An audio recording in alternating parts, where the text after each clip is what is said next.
ববিস কিচেনে সবাইকে স্বাগত। আজকে আপনাদের সাথে আমি শেয়ার করব চিলি চিকেন। তার জন্য এই যে চিকেন নিয়ে নিয়েছি, আর এখানে আছে পেঁয়াজ কুচি, রসুন কুচি, টমেটো কুচি, ক্যাপসিকাম কুচি, আর এই পকোড়াটা বানানোর জন্য এখানে আছে আদা, পেঁয়াজ, রসুন, কাঁচা লঙ্কা পেস্ট করা। আমি এখন চিকেনগুলোর মধ্যে এই পেস্টটা 2 চামচি দিয়ে দেবো। লবণ, পকোড়া একটু কমই লবণ দেবো। হলুদ গুঁড়ো, লঙ্কার গুঁড়ো, সামান্য চিনি আর সামান্য কর্নফ্লাওয়ার।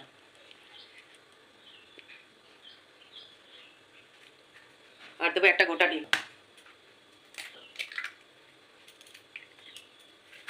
আর দেবো সামান্য সয়া সস।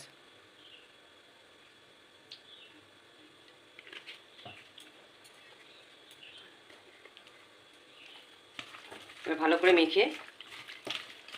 মেখে নিলাম। গুঁড়োটা দিতে ভুলে গেছিলাম, তার জন্য সামান্য গোলমরিচের গুঁড়ো এখন ছিটিয়ে দিচ্ছি। কড়াইতে তেল গরম হয়ে গেছে, এবার একটা একটা করে পকোড়াগুলো ভেজে তুলে নেব।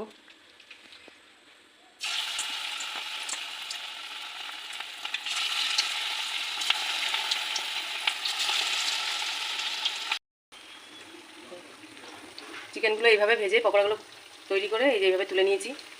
এবার সব কটাই তুলে নেব, আর একটু লাল করে ভাজতে হবে।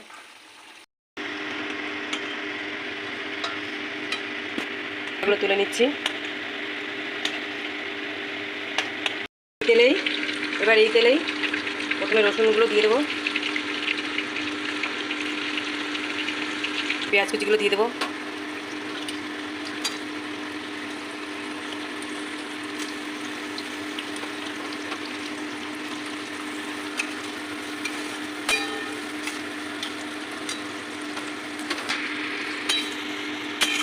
পেঁয়াজগুলো সামান্য কাঁচ হয়ে আসলে, মজে আসলে সামান্য, তখন ক্যাপসিকামগুলো দিয়ে দেবো। এবার দিয়ে দেবো ক্যাপসিকাম কুচি আর সামান্য আদা কুচি। এরপরে দিয়ে দিলাম টমেটো। বেশি সিদ্ধ হবে। টমেটোটা ঠিক কাঁচা গন্ধটা বেরিয়ে গেলে আমি মশলাটা ছেড়ে দেবো।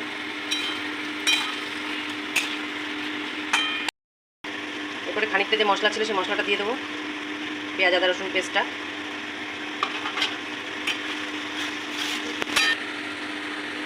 এবার দেবো লবণ,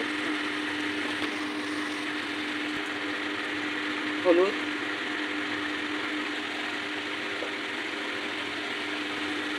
লঙ্কার গুঁড়ো, রেড চিলি পাউডার,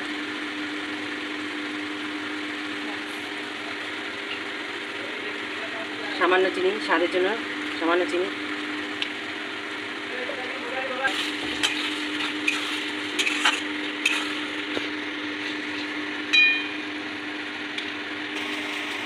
এবার চিকেনগুলো ছেড়ে দেবো।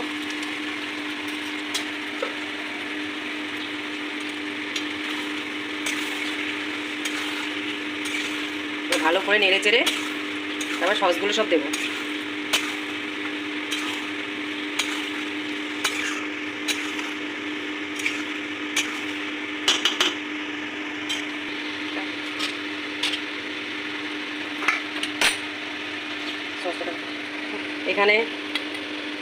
এখানে হচ্ছে টমেটো সস আছে, আর চিলি সস আছে, আর সয়া সস আছে। 3টে সস একসাথে মিলিয়ে যেরকম পরিমাণ মাংস সেরকম পরিমাণই সব কিছু মাপ অনুযায়ী হবে। বেশি মাংস হলে আরেকটু বেশি লাগবে। এটাকে এবার এই সসটা এর মধ্যে দিয়ে দেবো।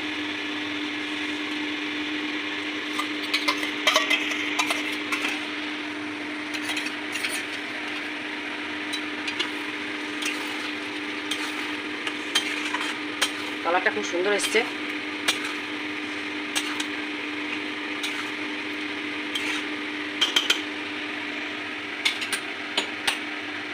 দু চামচি কর্নফ্লাওয়ার আমি ঠান্ডা জলে গুলে রেখেছিলাম, এবার এটা দিয়ে দেবো এর মধ্যে।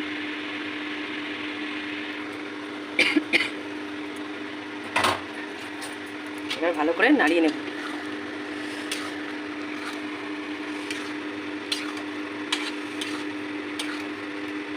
প্রায় রেডি হয়ে গেছে আমার চিলি চিকেন। এবার সামান্য ঢেকে দিই, 5 মিনিট বাদে নামিয়ে নেব। দিয়ে সামান্য গোলমরিচের গুঁড়ো ছড়িয়ে দেবো। চিলি চিকেনটা হয়েই গেছে, এবার নামিয়ে নেব। এবার কড়াই থেকে নামিয়ে নেব।